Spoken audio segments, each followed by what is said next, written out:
la teneur de ces entretiens. On va tout de suite rejoindre à Londres Olivier Weber. Bonsoir Olivier, comment ça se passe à Londres?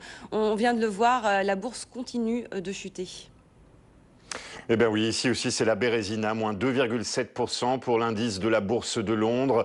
Une séance de forte baisse qui clôt une semaine infernale. Ici, c'est très simple, sur la semaine on perd plus de 10%. On n'avait pas vu une telle dégringolade des bourses européennes, d'ailleurs en général, pas seulement à Londres, depuis novembre 2008, c'est-à-dire depuis la faillite de Lehman Brothers, ce qui indique bien la gravité de la situation actuelle et l'extrême tension sur les marchés. Les investisseurs ont complètement perdu confiance dans la capacité des gouvernements européens à résorber la crise de la dette. Vous avez longuement évoqué l'Italie et l'Espagne.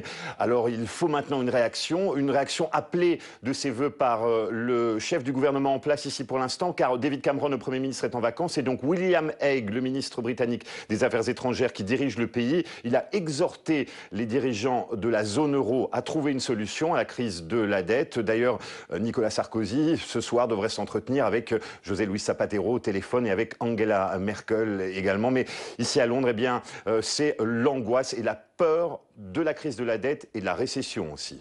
Et Olivier, c'est dans ce contexte particulièrement tendu que les banques britanniques annoncent de surcroît de nombreuses suppressions de postes.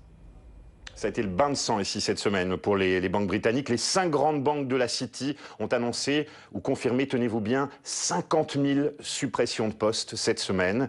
La plus radicale a été HSBC, qui est la première banque en Europe, qui va supprimer 30 000 postes au cours des 2 prochaines années. Alors pourtant, HSBC fait de gros bénéfices, mais s'inquiète de l'avenir, parle d'un environnement économique difficile. Et donc, pour maintenir ces bénéfices à l'avenir, eh bien, HSBC, comme toutes les banques britanniques, se sentent obligés de réduire les coûts, c'est-à-dire de licencier. Tout ça pour faire plaisir aussi, bien sûr, aux actionnaires. C'est clair, ce soir et cette semaine dans la City, l'humeur n'est pas à la fête.